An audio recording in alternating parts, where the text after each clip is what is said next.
Hello बच्चा party. आज हम पढ़ेंगे कूलाम्स लॉ के की निर्भरताएं और कूलाम्स लॉ को जोड़ने के लिए कई सारे बल जब एक साथ लगे हों तो उनको कैसे जोड़ते हैं। कई आवेश एक दूसरे के आसपास रखे हों तो उनको कैसे जोड़ते हैं ये सीखेंगे। और कूलाम नियम की निर्भरता ये किन बातों पर निर्भर करता है। कूलाम नियम, पहली बात तो दोनों आवेश बिंदु आवेश होने चाहिए, यानी चार्ज बिल्कुल छोटे छोटे होने चाहिए। बिंदु आवेश मतलब क्या होता है वो हम अभी बताएंगे आपको कि बिंदु आवेश कैसा होता है। जैसे अगर दूरी कम है तो उसके लिए आवेश छोटा होता है, अगर कोई इतना बड़ा आवेश है और दूरी ज़्यादा है तो वो भी एक बिंदु आवेश का कार्य करेगा। तो वैद्युत बल दोनों आवेशों को मिलाने वाली रेखा में ही लगता है। जैसे दो आवेश हैं, एक आवेश ये है Q1 और एक आवेश ये है Q2, तो जो बल लगेगा इसको मिलाने वाली रेखा में या तो इधर और या यानी यहाँ क्या होगा, बल F2 पर Q1 के कारण लगने वाला बल, और इसको क्या बोलते हैं F1 Q2 के कारण Q1 पर लगने वाला बल ये है हमारा।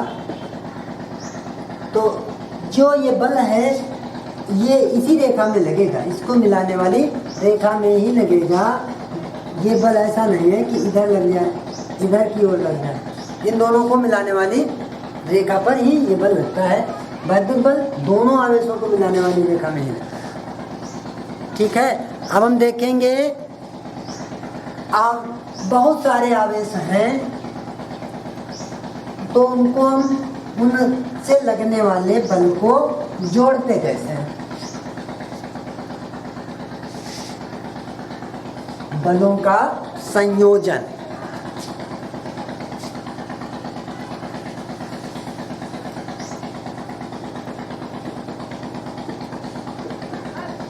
बलों का संयोजन कैसे जोड़ते हैं।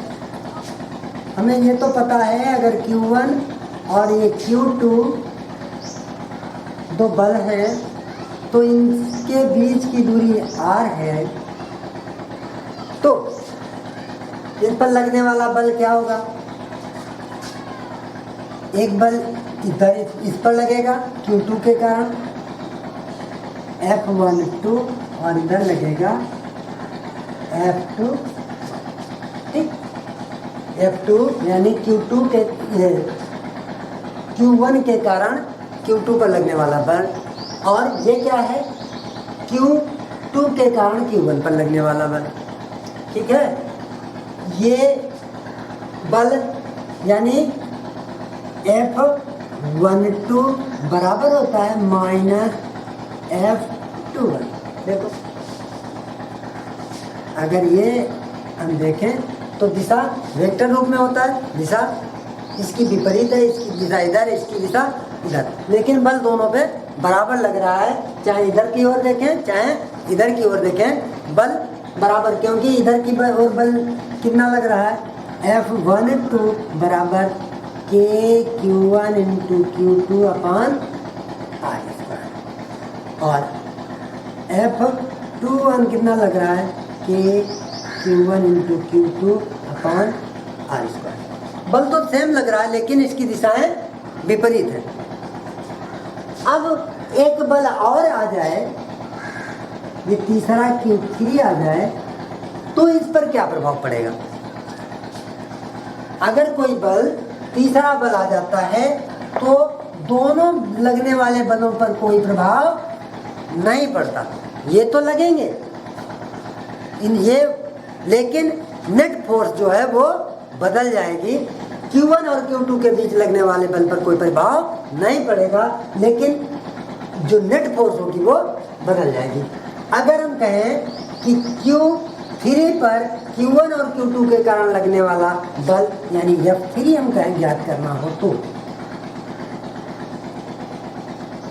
तो क्या होगा, एफ नेट या F3 ज्ञात करें तो क्या होगा, F31 प्लस F32 कि इसके कारण इस पर लगने वाला बल, इन दोनों के कारण इस पर लगने वाला बल जो होगा उन सभी वेक्टरों का, यानी जितने भी बल होंगे उनका सबका वेक्टर सम, यानी वेक्टर सदिश, यानी सदिश जोड़ जो होता है सभी बलों का सदिश जोड़ ही बलों का संयोजन है। इसके लिए चाहे जितने भी बल, देखो ये दूरी, अगर ये दूरी भी r है और ये दूरी भी r है तो इस पर लगने वाला बल क्या होगा, F31 3 और 1 बराबर KQ1 इंटू Q3 बट्टी R² और F32 बराबर क्या होगा, KQ1 Q2 इंटू Q3 अपान R²। ठीक है, अब इसको जोड़ना है तो क्या करेंगे, वेक्टर सम करेंगे। वेक्टर सम कैसे किया जाता है, तो F3, ठीक, इसको हम ये भी कह सकते हैं F3 ड्यू टू 1 and 2, ठीक, F3 ड्यू टू 1 and 2, 1 और 2 आवेश, 1 और 2 के कारण आवेश 3 पर लगने वाला बल। ठीक है, तो हम इसको F3 लिखेंगे और इसको लिखेंगे KQ1 इंटू Q2 अपान R²। इसको अगर हम मान लें F के बराबर, चूंकि दोनों मान बराबर बराबर हैं, Q1 Q2 और Q3 को Q1 बराबर Q2 बराबर Q3 मान लें, यानी इनको तीनों चार्ज बराबर Q के मान लें, तो क्या होगा, Q1 और Q2 और Q3 बराबर बराबर हो जाएंगे। तो इसको हम लिख सकते हैं KQ² अपान R² और इसको भी लिख सकते हैं KQ² अपान R²। ठीक है, तो अब हम F3 निकाल लेते हैं और ये होता है वेक्टर सम, और आप इसको जोड़ना आपको पता होगा क्या होता है वेक्टर का योग,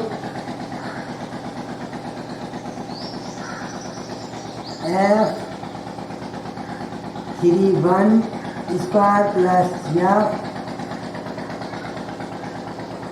F32 square plus 2F31 into F32 into cos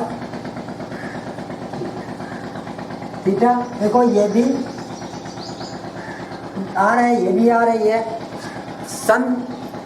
ये समबाहु त्रिभुज है और समबाहु त्रिभुज का प्रत्येक कोण 60 अंश होता है, तो कोण इसके बीच कितना होगा, F3 बराबर है क्या, F² प्लस 2F इंटू 1/2 का शक्ति का मान। तो ये हो गया 3F² अंडर 3F। तो F का मान लगाते हैं और F का मान है, ये क्या हो गया, बराबर हो गया K² अपान R अंडर रूट 3। तो इस प्रकार जोड़ना है कि अगर किन्हीं दो आवेशों के साथ तीसरा आवेश लगा दिया जाता है तो पहले जो आवेश हैं उनके बीच लगने वाले बल पर कोई प्रभाव नहीं पड़ता है, लेकिन नेट फोर्स पे प्रभाव पड़ता है, नेट फोर्स बदल जाती है। तो अगर बहुत सारे आवेश जोड़ना हो तो क्या करेंगे, जैसे बहुत सारे चार्ज दिए हों उनको जोड़ना है तो सबका वेक्टर सम, यानी सभी आवेश जो सभी बल हैं उन बलों का सदिश योग जो है वो होता है बलों का संयोजन। जैसे आपके पास Q1, Q2, Q3, Qn charge दिए हुए हैं, बहुत सारे चार्ज। तो Qn पे लगने वाला फोर्स क्या होगा? Fn बराबर होगा Fn1 vector plus vector Fn2 plus vector Fn3 dot dot dot plus F vector n into n minus.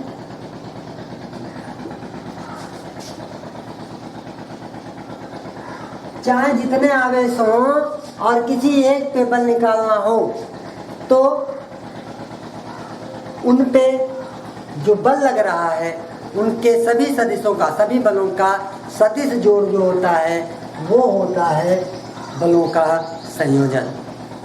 अब हम देखेंगे कि किसी दो आवेश रखे हैं और तीसरे आवेश को कहाँ पे रखा जाए कि वो संतुलन में हो, यानी उनके बीच लगने वाला बल जो है वो शून्य हो।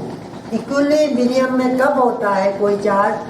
जब उनके बीच लगने वाली force zero, net force zero होगी, तभी वो इक्विलिब्रियम में होगा। जैसे ये Q चार्ज है और ये 2Q चार्ज है और इनके बीच की दूरी ये है हमारी L और एक ये चार्ज है हमारा Q। इस Q को इन दोनों के मध्य, ध्यान से सुनिए, इस Q को इन दोनों के मध्य कहाँ पे रखा जाए कि ये तीनों चार्ज इक्विलिब्रियम में हो जाए, यानी इनका नेट फोर्स जीरो हो जाए। तो मान लेते हैं हम कि इसको इस वाले चार्ज से x दूरी पे रखा जाए।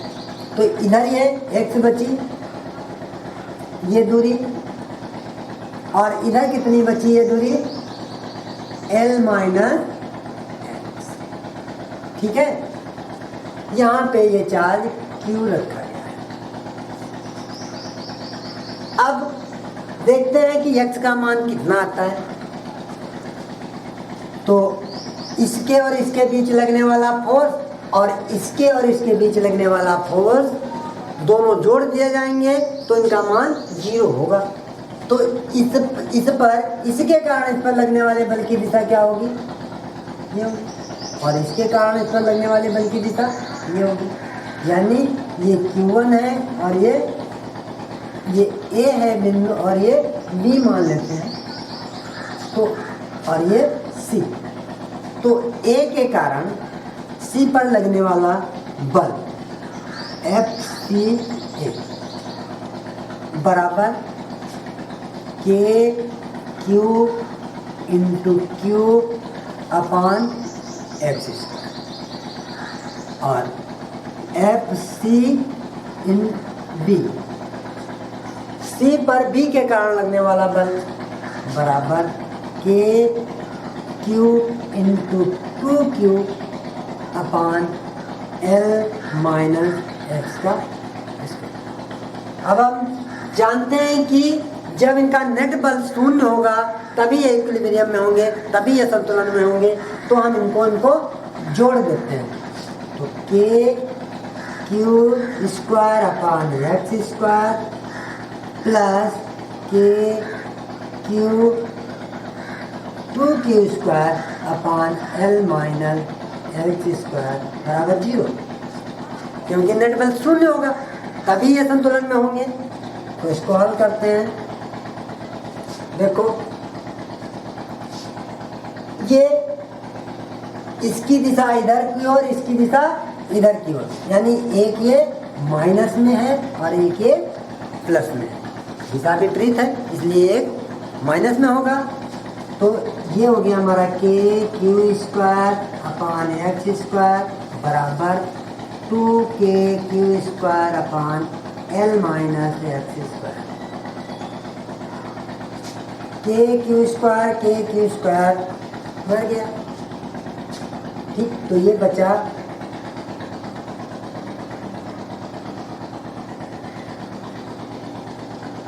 L माइनस एक्स का स्क्वायर बटे एक्स स्क्वायर बराबर 2। तो L माइनस एक्स बटे एक्स का होल स्क्वायर बराबर 2, या ये हटाएंगे तो ये हो जाएगा √2, ठीक। L माइनस एक्स बराबर x √2। तो x प्लस एक्स √2 बराबर L। तो x कॉमन ले लिया, 1 प्लस √2 बराबर L।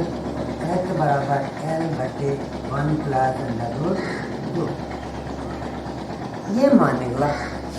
यानी यहाँ पर अगर हम x का मान रखें, x का मान इतना हो, ठीक है, तो ये जो है इक्विलिब्रियम में होगा। अगर हम सही तरीके से लगाते हैं तो इसको हम वर्ग में ले लेंगे तो हमारे लिए ये बिल्कुल सरल हो जाएगा। अगर हम 4 ले लेते तो ये हमारा आराम से निकल आता है। तो ये पूरा 2 होता और यहाँ पे 3L बटे 3 हो जाता। अगर यहाँ 4 क्यों ले लेते, यानी स्क्वायर में लेते। तो हमको सवाल समझना है कि इक्विलिब्रियम में कब होता है, कैसे निकालते हैं। जब दोनों समान चिन्ह होते हैं तो इक्विलिब्रियम में करने के लिए बीच में दोनों के आता है। अगर एक माइनस का हो और एक प्लस का हो तो इस दोनों के बाहर कहीं होता है, उसको भी देख लेते हैं चार्ट में। देखो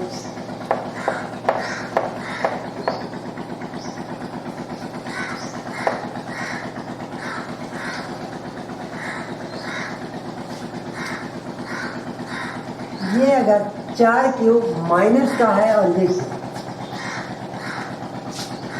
देखो, अगर हम बीच में रखते हैं प्लस क्यू को, अगर हम बीच में रखते हैं तो क्या होगा, ये इधर इसको रिपल करेगा और ये अट्रैक्ट करेगा तो ये इसके पास चला जाएगा, तो नेट फोर्स बढ़ जाएगी, कम तो होगी नहीं, 0 नहीं हो सकती। अगर हम इसको यहाँ रखते हैं तो ये खींचेगा और ये रिपल करेगा, लेकिन ये बड़ा है और ये खींच लेगा, ये रिपल नहीं कर पाएगा। तो हमारे हिसाब से कहीं इधर आएगा, ये L है पूरी दूरी और ये इतनी दूरी x है, ठीक। यहाँ पे हम Q को रखते हैं तो अब क्या होगा, ये इसके द्वारा लगने वाला बल ये रिपेल करेगा इधर की ओर और ये अट्रैक्ट करेगा, ये वाला इसके कारण बल लगेगा इधर, FB इधर की ओर लगेगा और FA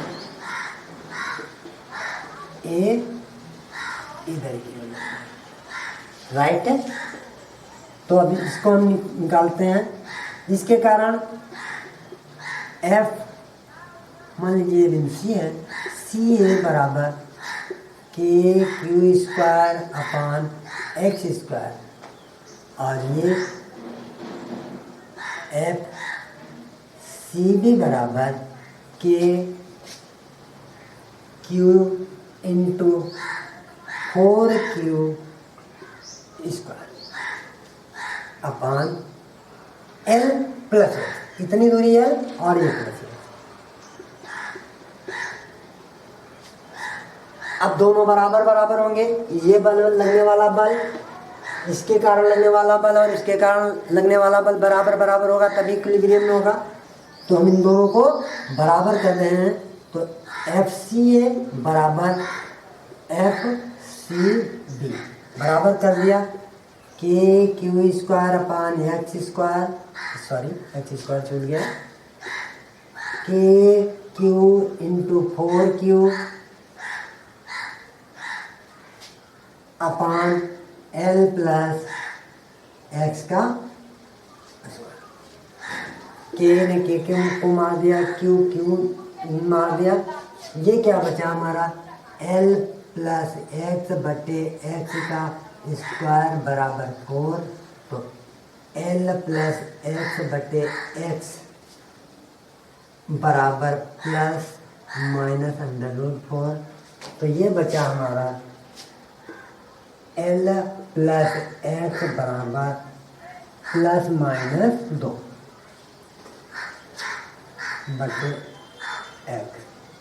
तो L प्लस एक्स बटे एक्स बराबर प्लस 2। तो L प्लस एक्स बराबर 2x। तो L बराबर 2x माइनस एक्स। तो L बराबर x। एक तो L बराबर x आ गया, दूसरा क्या आएगा L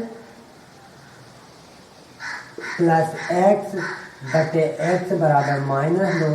तो L प्लस एक्स बटे एक्स बराबर माइनस 2x। तो L प्लस L बराबर माइनस 3x। तो x बराबर माइनस L अपान 3। L का मान L के बटे 3 के तिहाई यानी अंदर होगा, और अंदर वाला मान हमें नहीं लेना है। यानी ये x का मान L के बराबर होगा, यानी ये 4 क्यों है, ये क्यों है। तो ये बहुत ही ज़्यादा ये खींचेगा और ये रिपील कम कर पाएगा। तो x बराबर L, x बराबर L, x का मान L के बराबर होगा तब ये लड़के संतुलन में होगा। इसी के साथ आज का लेक्चर समाप्त होता है।